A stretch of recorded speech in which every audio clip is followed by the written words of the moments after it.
الله أكبر الله أكبر الله أكبر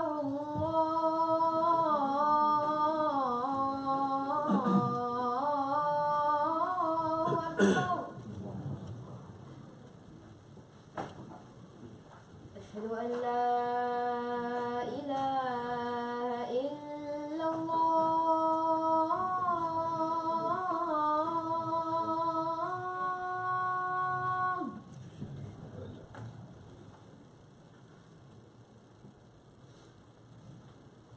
أشهد أن لا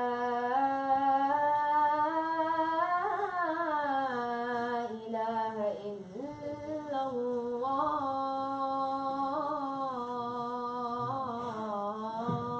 الله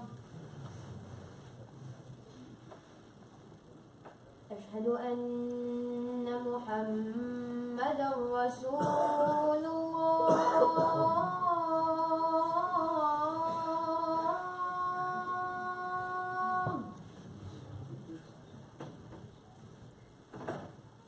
أشهد أن محمدا رسول الله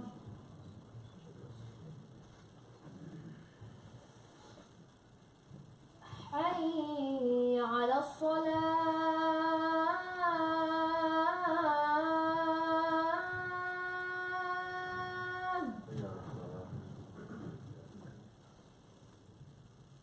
حي على الصلاة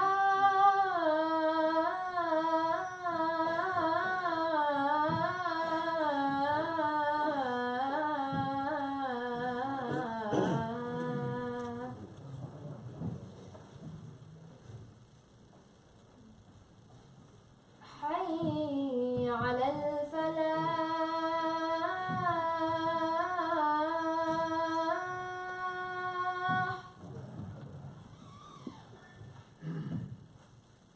حي على الفلاح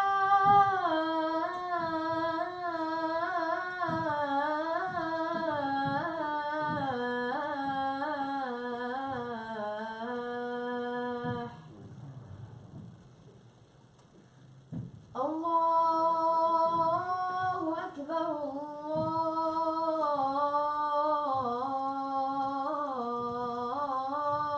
الله أكبر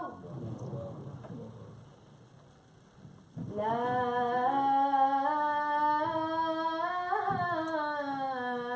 إله إلا الله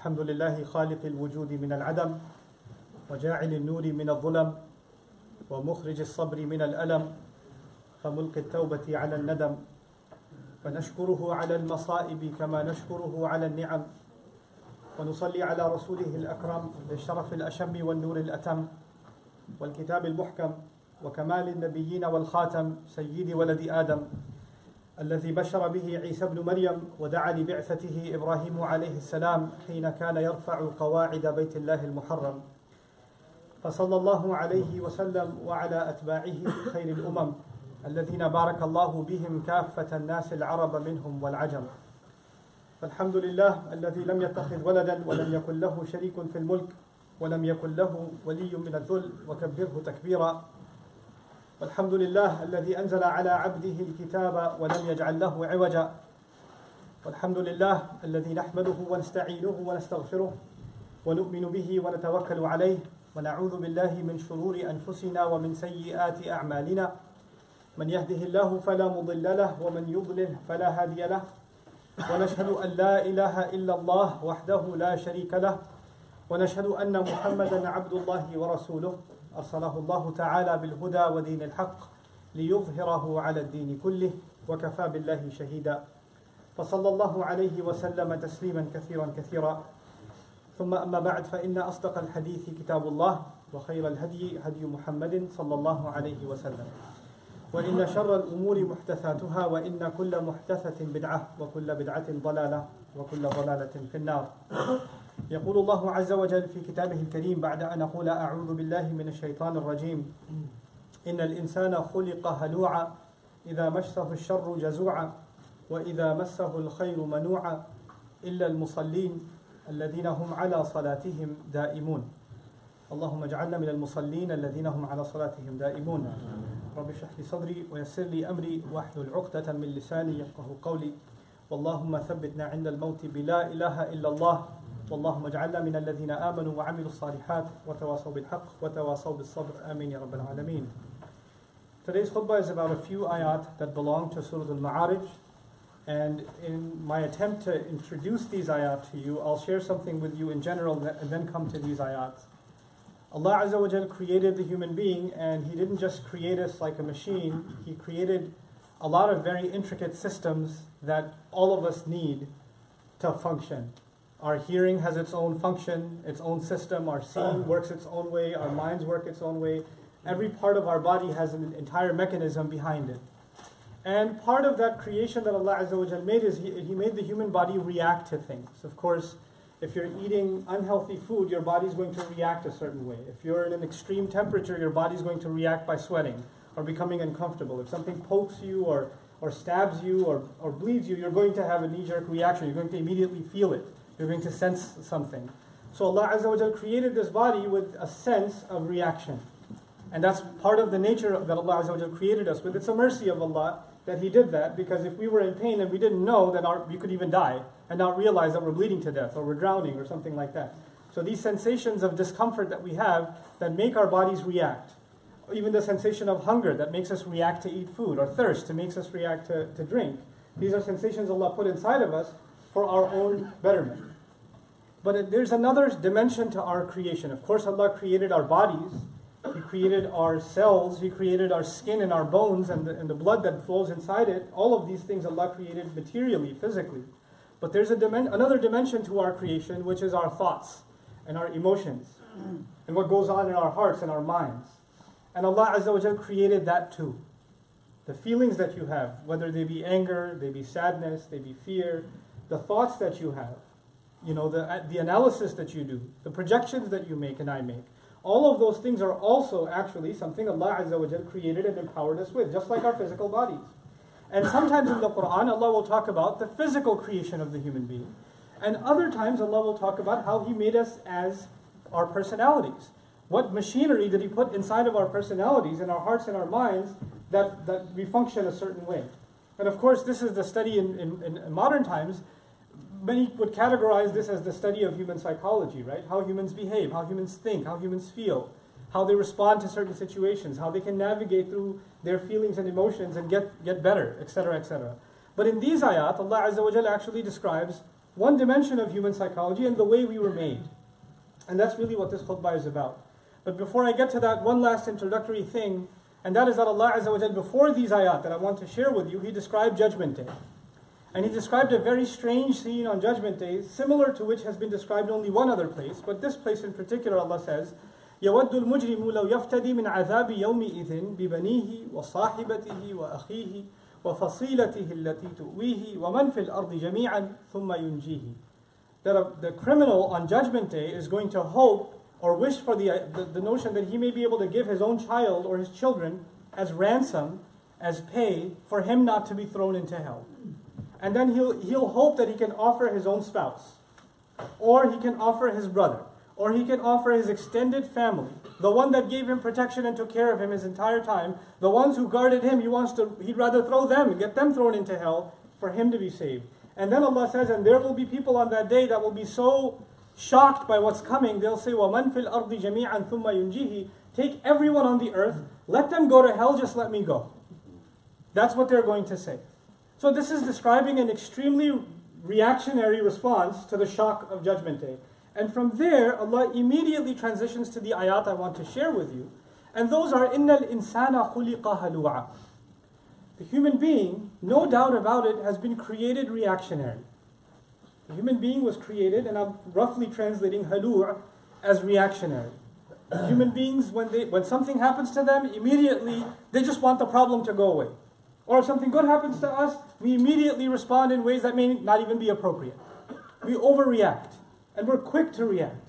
We're quick to judge a situation and just do what we do. Just like physically, if a needle touches you and you go like that, just like that, even in our minds and our hearts, when something happens, our thoughts and our emotions are sometimes out of control. And that statement by Allah is captured, that idea is captured by the word halur. So before I go any further, I'm going to try to explain some meanings behind this word, because it's a very choice word Allah Azza wa Jal depicted here in this ayah to describe what we're like all the time. He says, Ibn Ashur says in describing this word, إِنَّ الْهَلَعْ قِلَّةُ إِمْسَاكِ النَّفْسِ عِنْدَ اعْتِرَاءِ مَا يُحْزِنُهَا أَوْ مَا يُسِرُّهَا أَوْ عِنْدَ تَوَقُّعِ ذَلِكَ أَوْ الْإِشْفَاقِ مِنْهُ.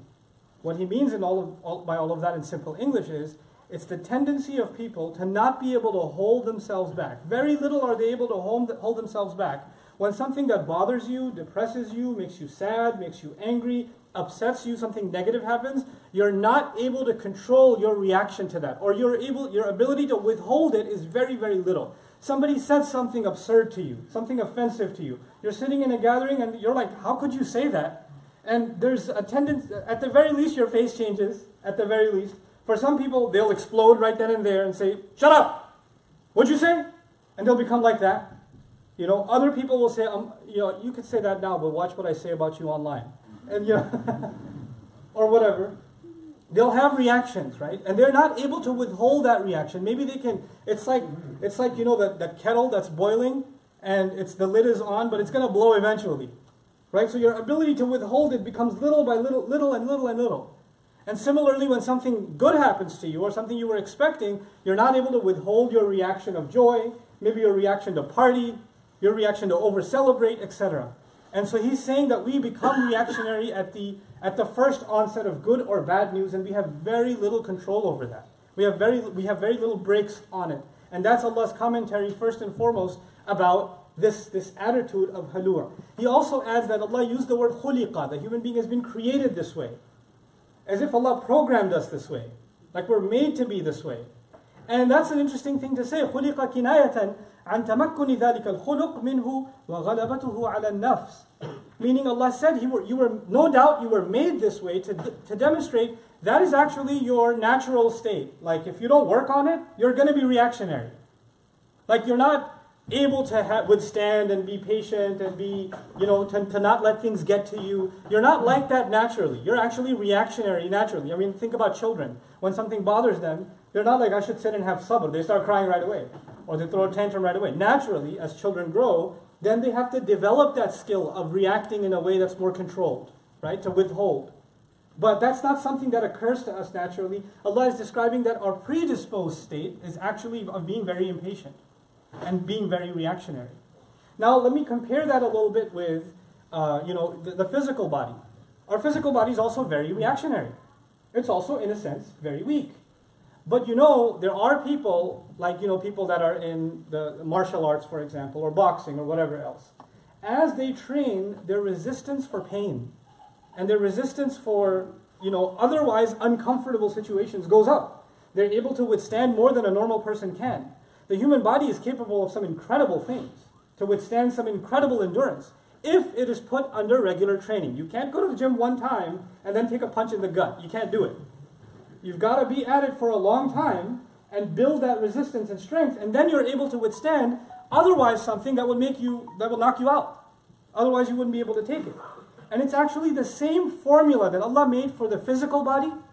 In the physical world, if you want to get stronger, you have to build your resistance. If you don't want the reaction of getting knocked out quickly, you've got to train yourself and get stronger. The same exact exercise program Allah created for our minds and our hearts. That we don't become reactionary with our thoughts, with our speech, because speech is an expression of what your thoughts are, right? If you're going to blurt something out, it's because that was going on in your mind or in your heart. And it's a lack of restraint, a lack of resistance that you possess, that you have the ability to have, that is letting it come out. That's letting it just explode onto the scene. And so, now I want to share with you how Mufassirun, when our classical scholars looked at this word, hala, human beings have been created, halur, extremely reactionary. extremely quick to respond. How did they interpret this? There are several interpretations that they offered, and all of them, Ibn Ashur correctly points out, are actually not the meaning of the word, but certain manifestations of it. It's not the disease, it's the symptoms. Like, how do you see this come out in life? It's ashara, it's greed. Like human beings see an opportunity to make some money, jump on it right away. Or a simple example, somebody's walking by, they see like a $20 bill floating or something. They'll run across the street even if it's dangerous to go grab it before the wind takes it away. Right? This is halua.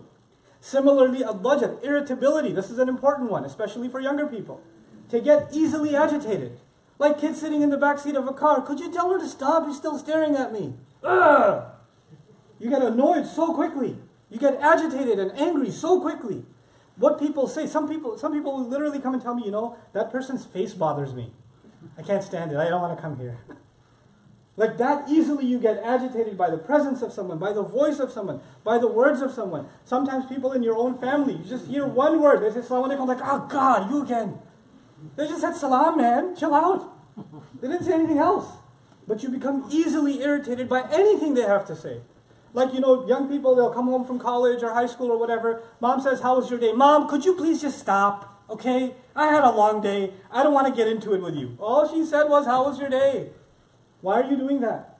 Why is your reaction such? This is just easily becoming irritable at dajjal. Then ashar, or shuh actually, stinginess. When something good comes to you, you want to hold on to it and you want to make sure nobody else gets it. I'll give you silly examples of this so you appreciate that this is not some great evil. It's everyday things. You know, I'm Pakistani, so I'll tell you about Pakistani weddings. When you go to Pakistani weddings, they have a buffet that they make you wait for an extra long time. So if they say it's 8 o'clock, it's probably 11:30 p.m. or Fajr, you know, when they're going to serve you dinner. But anyway, when you go to get the dinner, the guy ahead of you sees all this one tray of chicken, and this got chicken legs in there, it looks really good. He's going to pile as many of them on his plate as he can, because one day his grandchildren might be hungry. Because he wants to make sure the person behind doesn't, because if I ever come back for seconds and it's not there anymore, I want an insurance policy. They're going to eat 1 or 2 pieces, the rest is going to go in the garbage, but they can't help but avail the opportunity right now.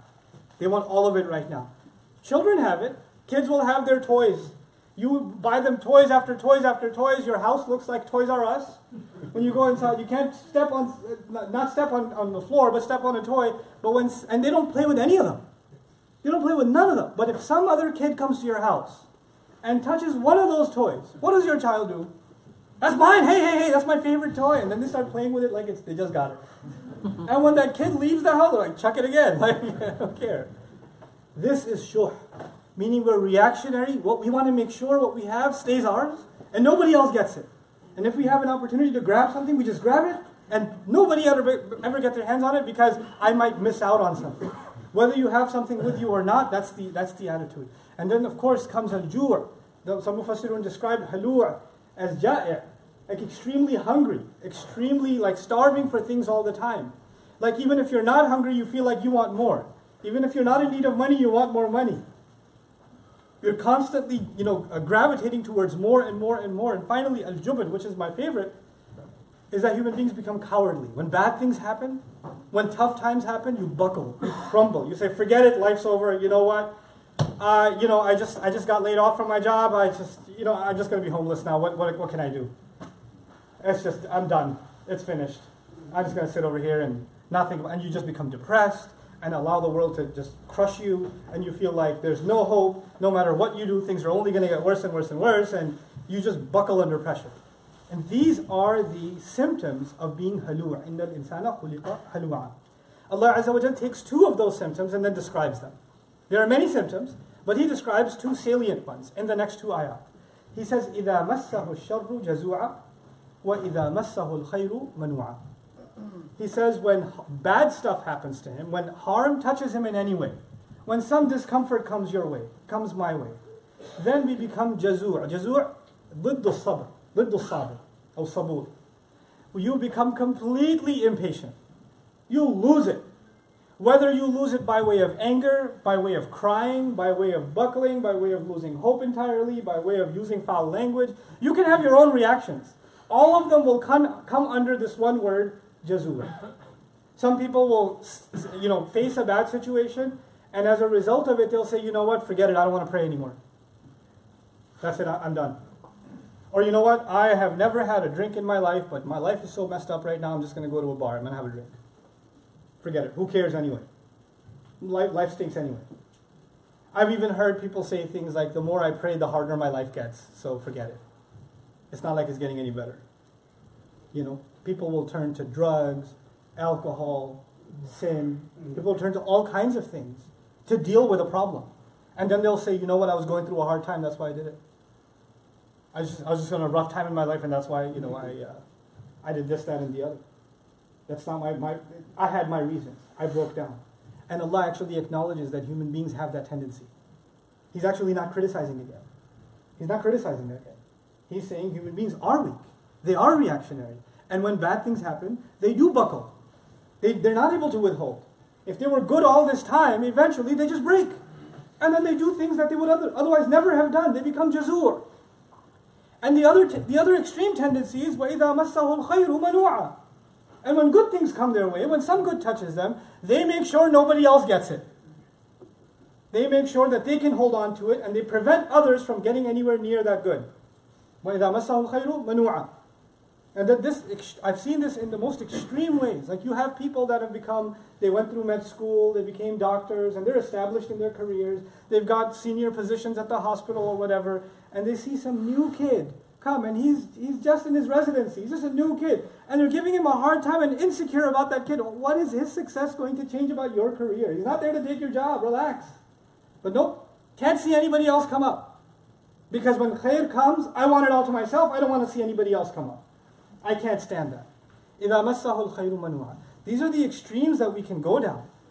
But then Allah Azza wa Jalla describes the remedy. By the way, all of this so far is how human beings can easily become. Allah is not saying bad people are like this. Allah is saying anybody can become like this and not realize it. He's actually saying this is ghalabat khasatina. This is the dominant quality of people. This is how people were programmed. This is how they were made. But then what exercise are you supposed to do to build that resistance? Remember I told you the example of the boxer? If this is how we're going to be, how do we get out of it? If this is how weak we are, and this is the kind of people we can become so easily, what is it that we can do to snap out of it, to become stronger, to be able to deal with these problems or these good things in a way that's mature, that we have the resistance, and we can take the hits and move on, keep throwing punches, and not get knocked out. That solution to Allah is إِلَّا الْمُصَلِّينَ, except those who pray. الَّذِينَ هُمْ عَلَى صَلَاتِهِمْ دَائِمُونَ.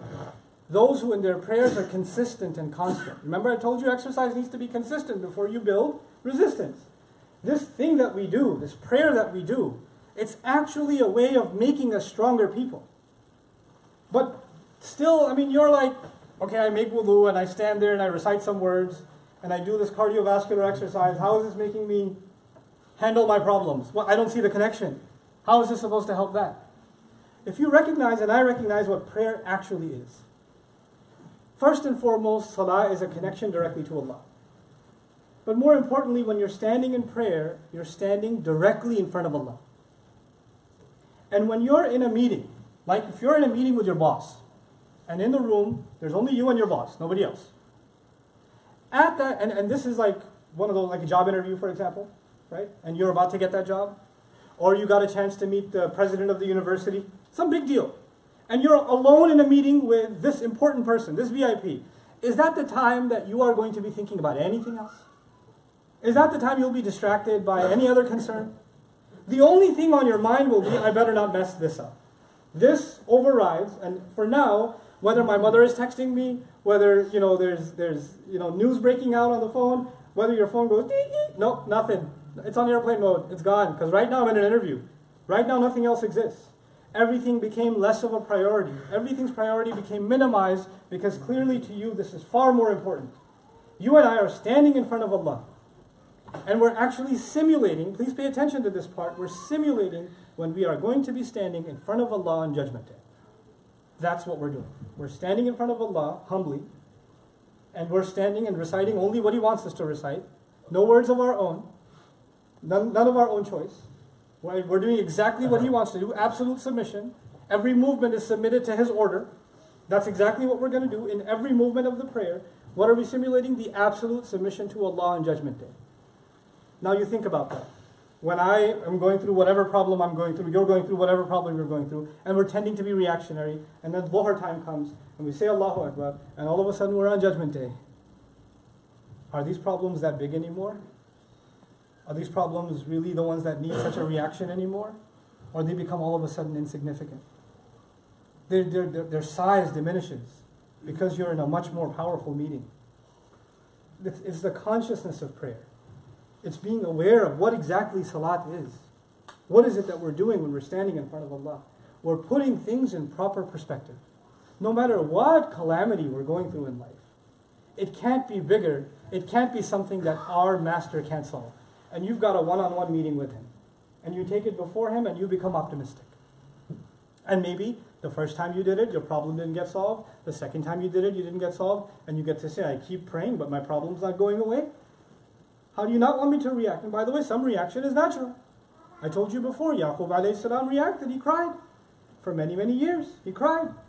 But he doesn't stop his prayers. To some extent, for the most part, we will have a reaction. We can't stop but having some emotions. But Allah Azza wa Jalla will give us the strength to navigate through them. And we will not become people that lose hope. Not become people that lose sabr. Not become halua, entirely reactionary. Some reaction will always be there. That makes us human. But is that reaction going to overwhelm us? Is that sadness or that fear or that cowardice or that anger, is that going to overtake us? No, not if salah is there. If salah is there, we're going to be able to manage those emotions, contain those emotions. And that's the remedy that Allah Azza wa Jalla gave us in these beautiful ayat. إِلَّا الْمُصَلِّينَ الَّذِينَ هُمْ فِي صَلَاتِهِمْ دَائِمُونَ. One last thing and I let you go. There are multiple remedies in these ayat. This is just the first of them, right? And the most important of them, of course. Which is why it isn't just the first remedy, it is also the last. وَالَّذِينَ هُمْ عَلَى صَلَوَاتِهِمْ يُحَافِظُونَ.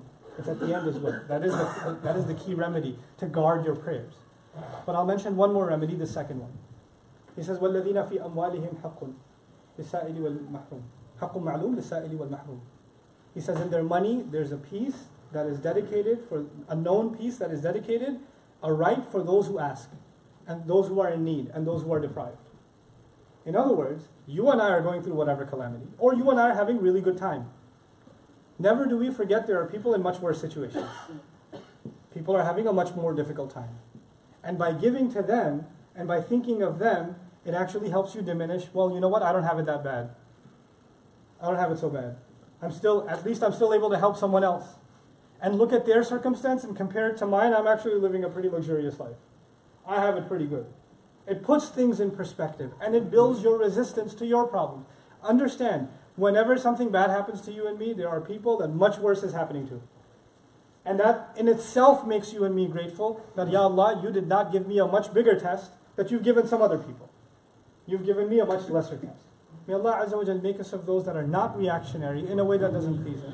And may Allah Azza wa Jal give us strength in prayer and strength through giving genuine charity. Barakallahu li wa lakum fil Qur'an al-Hakim wa nafa'ani wa iyyakum bil ayat wa dhikr al-hakim.